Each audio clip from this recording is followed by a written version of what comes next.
Welcome to my show. I am Shelly Joe, and today we're talking about money or lack of money. What part does your brain play? Let's go.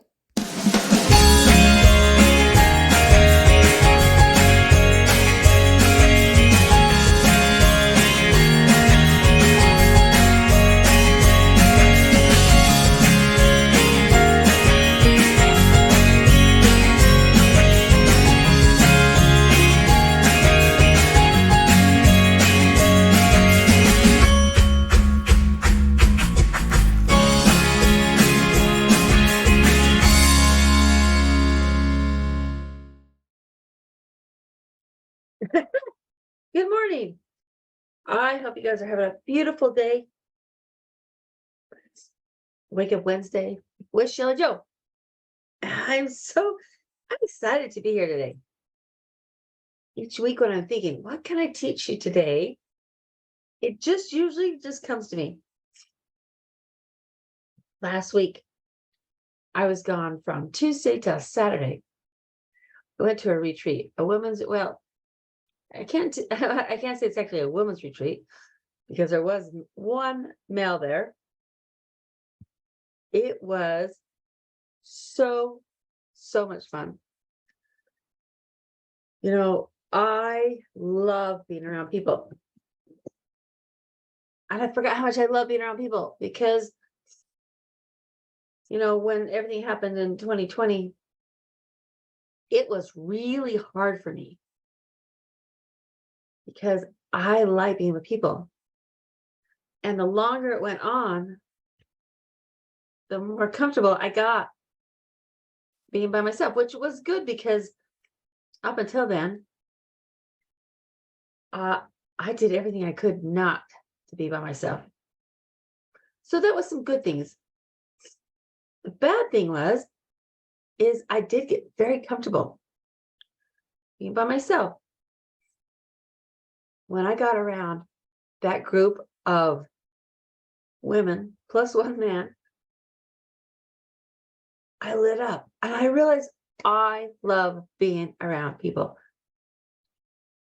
It was so much fun to connect and to meet new people, to make new friends. And that's important. It's important to be together, to come together, to learn from each other, and to grow. It was amazing. So, what was the topic? The topic of the retreat was your money. It was a money transformation retreat, which was amazing. There were so many great presenters. One of them was my friend Kathy Watts. She does the home compass, so she teaches you about money and your home and how it relates. So awesome. The other one was my friend Lark Gailey, and she talked about money beliefs, and how money is really a game, that when you play the game right, you have money. And it was awesome. I got to speak on the brain and feeding the brain what the brain needs. When the event first started, I sat back and I thought to myself, what part of the chemicals in your brain plays a part in your role with money or having no money? And the more I thought of that, it just hit me about some really cool information on how there's a connection between the brain, the chemicals in the brain, and whether you have money or not money. Are you as excited about learning this as I am excited to teach it? So let's begin. First of all, excuse me.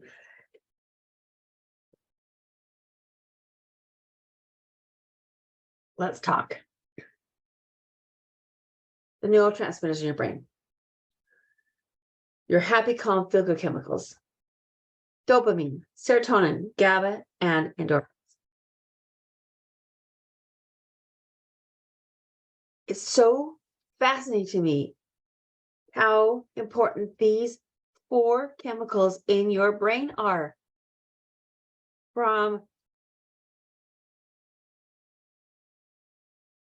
the feeling of when they're low, and how each of them have feelings and symptoms connected to them, and cravings and addictions connected to them, how they help to support your immune system, how when you go through menopause, which we are all women, women, guess what, guys? Y'all got to go through it. Either they've been through it, or I guarantee you're going to go through it. Which of those chemicals are depleted when you go through menopause? How does this relate to money? I'm going to talk to you about each one of them, and then I'm going to talk about what feeds the brain, what feeds each of those. I'm going to start with serotonin. Serotonin falls light, right? Wake up in the morning, supposed to have serotonin. By afternoon, evening, if you don't have enough serotonin, it's going to drop. So it's going to be afternoon and evening cravings. Ruminating thoughts. Those thoughts that go over and over and over in your brain. It is, and how does that relate to money? When your serotonin is low, you get those thoughts. I don't have enough money. Where's the money going to come from? What's going to happen in the economy? It's being stuck in the what ifs. What if I lose my job? What if the stock market crashes? What if the sky is falling? Right? It's like any penny. I don't know if you remember that. If you know that story about the hen who, they talk about the sky is falling, but you have to be prepared. Anyway, so when your serotonin is low, it's those ruminating thoughts about money, right? I don't have enough money. Money doesn't grow on trees. I don't know where to get more money. Blaming somebody else for not having any money, not taking any responsibility for your money situation. Those are low serotonin, right? I was like, wow, it blew me away. When your GABA is low, where serotonin is the thoughts, GABA is when you feel it. So when your GABA is not working, you physically feel the panic, the fear, the uptight, the overstressed, the knot in that stomach. What does that feel like when it comes to money? It's physically feeling sick to your stomach. I don't have enough money. How am I going to pay my bills? I'm going to lose my house. It's when you become in that physical panic that you feel like the whole world is coming in on you physically. And it's those kind of thoughts, right? I'm going to lose my job. I can't pay my bills. I don't know where I'm going to get the grocery money. Those are the kind of physical feelings of neurotransmitters, of GABA. Irazine, or dopamine. When your dopamine is low, dopamine is your focus, your drive, your motivation. When your dopamine is low, you have what's called the reward deficiency syndrome. And you're always looking for that next hit, that next risk, that next great thing, right? So it's taking bigger risks with your money. Gambling is a huge part of dopamine rush.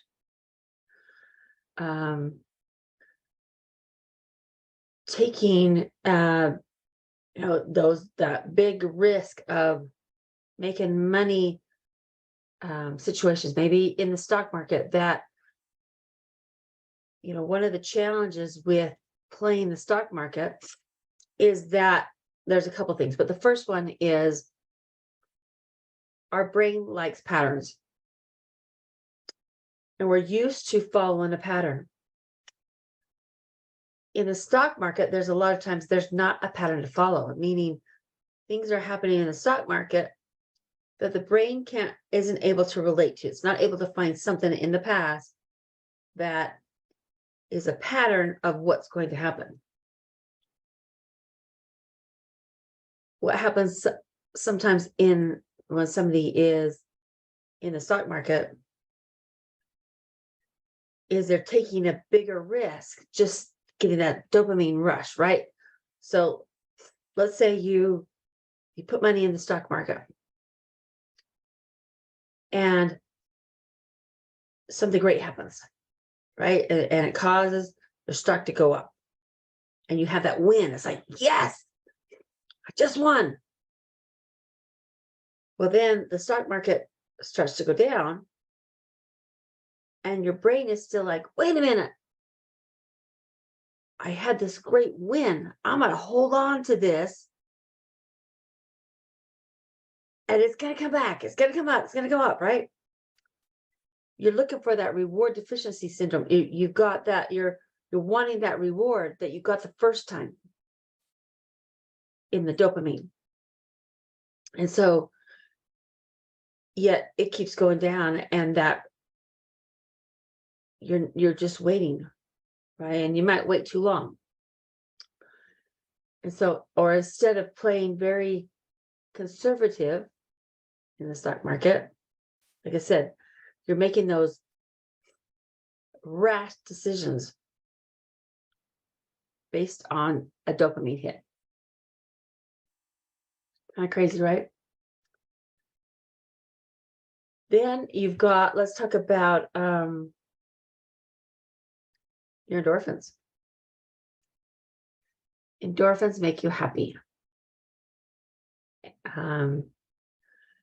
And sometimes they kind of overlap with the dopamine, right? Because your endorphins are your happy chemicals, right? Endorphins are amazing. When they flood the body with chemicals, it's that runner's high. It's that, oh my gosh, this is so amazing. When your endorphins are low, you're looking for something for comfort, reward, or numbing. So comfort is, I want to feel love. Reward is, I deserve this. And numbing is, I just want to check out. What does it have to do with your money? Too much shopping, right? Because it could be, you're turning to something to feel better, right? Which could be food, or it could be starches, things like that. Alcohol, things like that. But this is also where the behaviors come in. Like I just said, too much shopping, gaming, gambling, right? Gambling, like I said, hits both the dopamine for the risk and the endorphins. I just want to feel good. When my endorphins are low, I know it. I want to go out and I want to go shopping. And I'm usually buying stuff that I don't need. It wasn't on my list. Let's say I go to the grocery store, buy food. And it's when you buy everything except for what you really need. It was funny the other day, we were getting ready for our Halloween party. And this Halloween party was so much fun. I think I figured out this year was my 25th year anniversary of annual Halloween parties. I started with my kids when they were little. Every Halloween we would have a special dinner.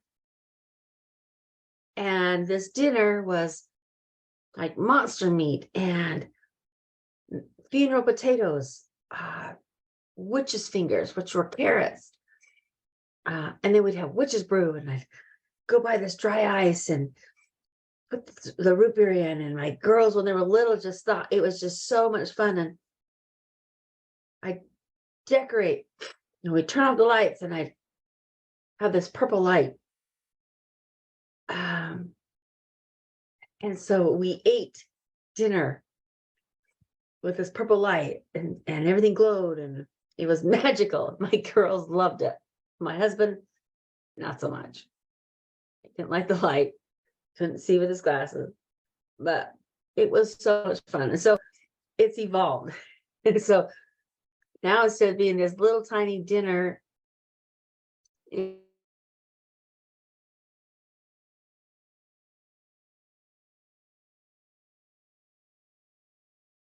black plastic, and I decorate the inside of my garage. We take the cars out, and we put this black plastic all over the walls so that it is dark, pitch black in there.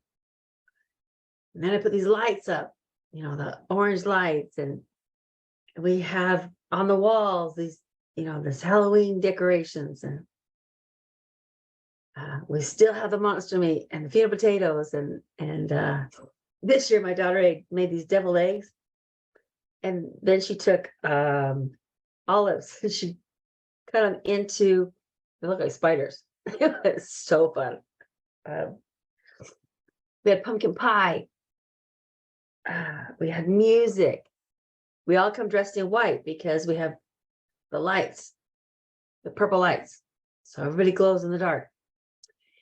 And we had the witch's brew with dry ice. I get to the grocery store. The only thing on my list is the dry ice. That's it. The only thing I needed. And yet then it was like, oh my gosh, well, I need these batteries and I need this. And I had two of my grandkids with me, and like, Grandma, we need this toy. And $50, $40 later, I get all rung up. I'm walking out the door, and I forgot the one thing that I went for, which was the dry ice. So I had to buy that too.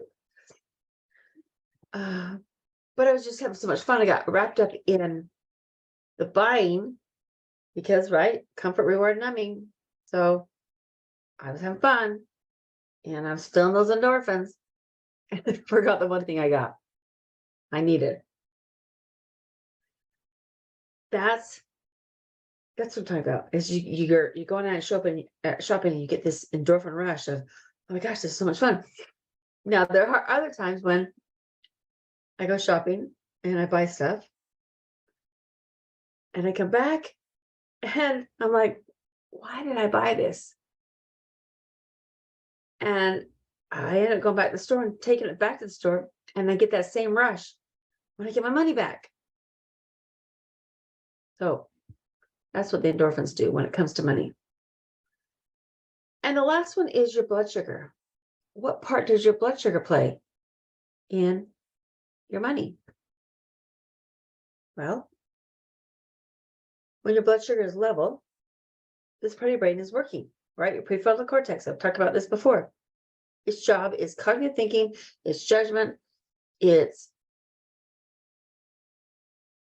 deciding to make a choice and understanding what the consequence is. So when your blood sugar is level, you're able to be rational about what you're going to spend your money on. What are you going to do with your money? When you're either skipping meals or you're eating a diet high in sugar and starches and alcohol, this shuts off a prefrontal cortex that helps us to make good choices with our money shuts off. And we become irrational and irritable. That's when that hangry feeling comes in, that I just want to buy whatever, right? So when you're out shopping in this kind of a state, it's really easy to buy stuff that you don't need because you're irrational and you're irritable. And instead of feeding the brain what the brain needs, right, which is something to get the brain back up, the blood sugar back here, we're out shopping and buying stuff that we don't need, right? And you could even be like, this is what I want, and this is the outcome. And when you're in that state, you don't care about the consequences. All you know is, I want what I want, and I don't care about it. I'm going to spend that money, and I don't care about the consequences. There you go, guys. Those are the chemicals in the brain that affect the way our money is, how we spend money. So how do we feed the brain? So the brain is thinking clearly when it comes to your money. First of all, let's talk about that dopamine, that reward deficiency syndrome, right? The risk by feeding the brain tyrosine. Tyrosine is a non-essential amino acid that your body creates. But for some reason, you may not be getting enough of it. By feeding the brain tyrosine, I call it energy booster. What that does is it helps to raise the dopamine, because it converts into L-dopa, then to dopamine. And by feeding the brain dopamine, it lowers that reward deficiency syndrome, lowers the risk. Serotonin, 5-HTP, positive mind, tryptophan, positive sleep. They are interchangeable. But by taking 5-HTP, if you've heard me say this before, when everything happened in 2020, if I could have given everybody a 5-HTP or some tryptophan, it may not have stopped it from happening, but it may have stopped everybody from going out and buying all the toilet paper, because you're able to think more clearly, and it helps you to weather the storms of life. So by taking the 5-HTP, it may not help with your financial situation at that moment, but it's going to help you to think more clearly. It's going to help you to sit down, allow yourself so that you can sit down and not be afraid of where you are in your finances at that moment, to be accountable for your spending instead of blaming somebody else for where your money situation is, and to be able to weather the storm so that you can get back on track, or to get on a plan to help with your finances. And make it so that you're not at nighttime, as you lay in bed, letting those ruminating thoughts about lack of money or about scarcity be what your brain is focusing on. GABA, by feeding the brain GABA, it allows you to physically calm down. So it takes away that panic, that fear, that, oh my gosh, the sky's falling and I don't know how I'm going to pay my bills. It allows you to be able to think through things, because it calms you down. It calms down your brain, and it calms down your system. So you're out of that fight or flight mode, and you can think a little bit more clearly and look for a solution rather than in that panic. DLPA happy. Oh, by the way, GABA is GABA chill. Like, take a chill pill. Chill out.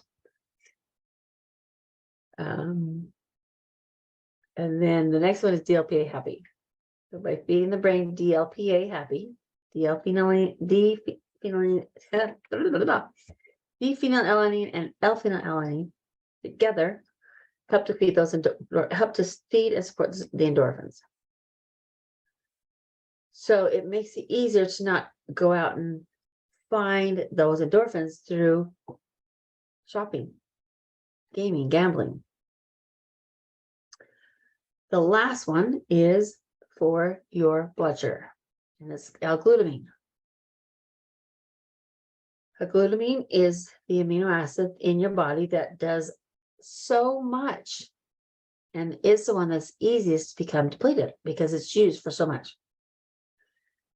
When your brain, when you have that foggy feeling, like you could be working on something and all of a sudden your brain's like, wow, I'm having a hard time focusing.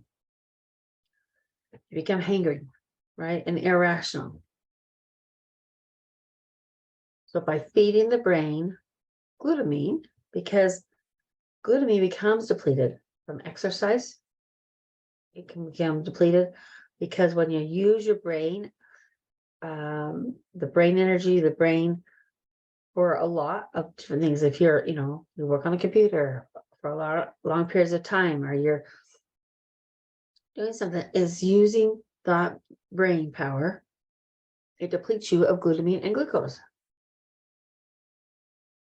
So by keeping your brain level, this prefrontal cortex working, the cognitive thought process working, it can help you to weather that, to be able to think more clearly when it comes to your money, right? Because that way you can think to the consequence. If I make this choice, and if I make this purchase, how is it going to affect me, right? Is it a good purchase? Is it not a good purchase? Is it something that I don't need today? Is it something that I can save my money for? It's easier to think that way when your brain has been fed. So by keeping your blood sugar level. Those are the neurotransmitters, and those are how you feed them. They affect so many different areas in your life.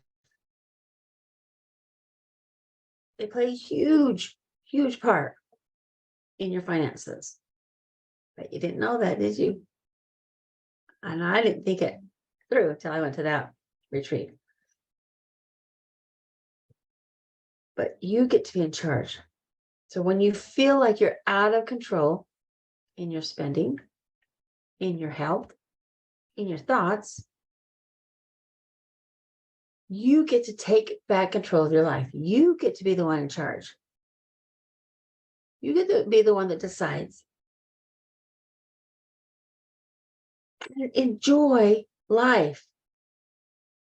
Feel good about your life, whatever the situation is, right? Because one of the biggest keys to happiness is gratitude.